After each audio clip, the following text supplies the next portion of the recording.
Welcome back for part 2 of Module 8, Lesson 5, where we continue our study of slope-intercept form.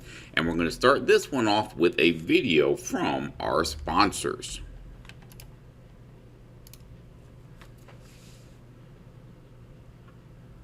You can write an equation in slope-intercept form to model this relationship. Bamboo is one of the fastest growing plants on Earth. Suppose a bamboo seedling is 5 centimeters tall and grows at a rate of 6.5 centimeters a day. In the slope-intercept form of an equation, m is the slope and b is the y-intercept. The slope represents the rate of change. For the bamboo plant, this is the change in height, 6.5 centimeters, divided by the change in time, 1 day, or 6.5 centimeters per day. Next, find the value of b. b is the y-intercept.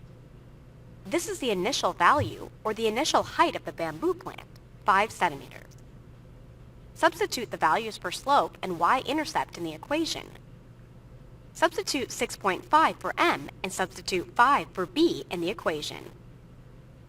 The equation in slope-intercept form for this relationship is y equals 6.5x plus 5. Alright, they did a pretty good job of explaining that, so it's our turn to start applying it a little bit more. And we're going to do that with example 4, which says the student council is selling t-shirts during Spirit Week. It costs $20 for the design and $5 for to print each shirt. So your design, that $20 right there, that is going to be your y-intercept. That's going to be your starting point, because you had to pay that $20 before you could get any shirts made at all. And then from there, it is $5 for each shirt you print, so that's $5 over one shirt, or 5 over 1, also known as just 5 for our slope.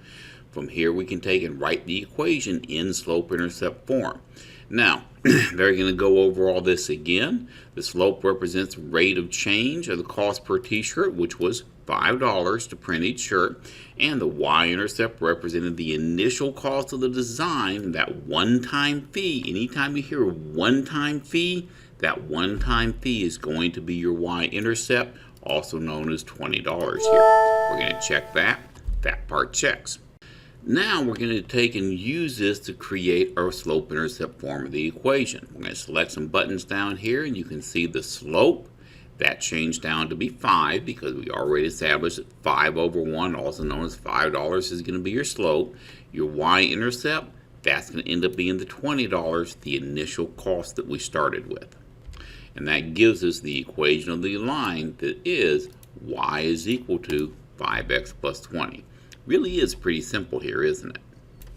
Now you take a minute and pause the video and come up with the equation for this line.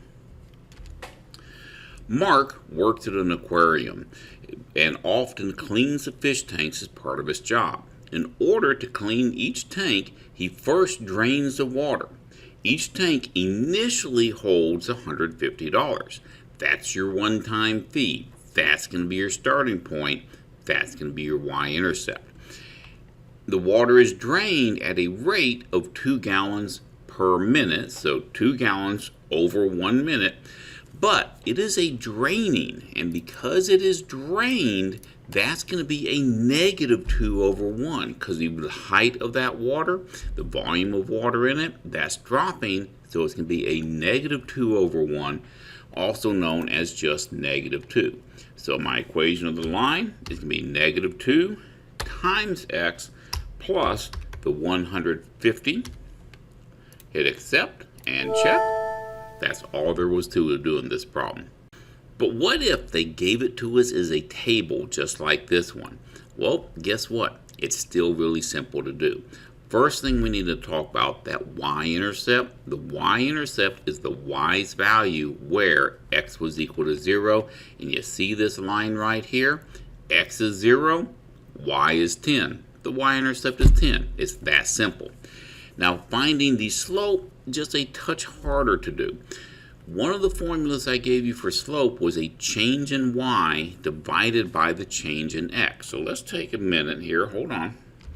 we can go ahead and write down that the y-intercept we came up with, that was going to equal to the 10, which is where x was equal to 0 right there. Let's use red for that. X is equal to 0 right there. And make it a little smaller.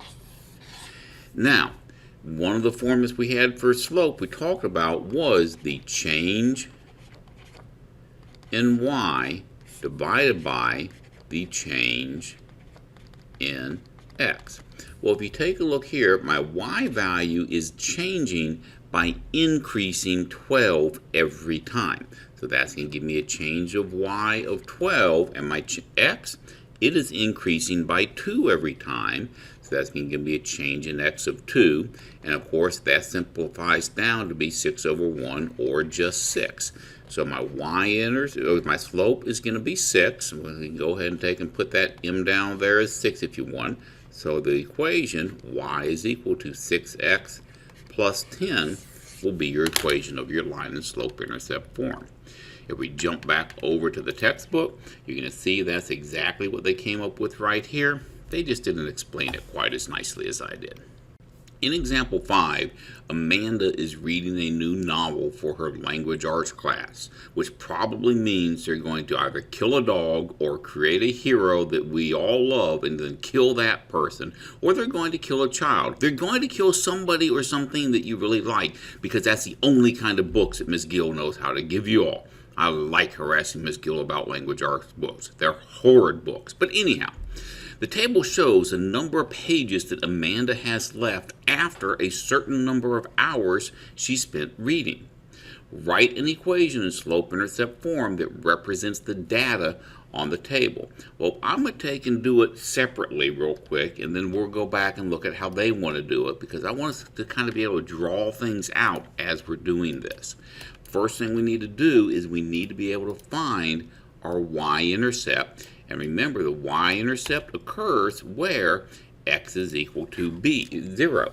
And that happens right here. X is 0, y is 360. So our y-intercept, also known as b, that's going to be 360. Next, we can take and use that other formula that says the change in y divided by the change in x. This is how I would show my work on it. I can see that my y value goes from 360 to 280. That's going to be a minus 80 that you see there. And every jump along the way, it's going to be that same minus 80 that's taking place. And then my change in x, plus 2, plus 2, plus 2, plus 2. Each one of those is a plus 2.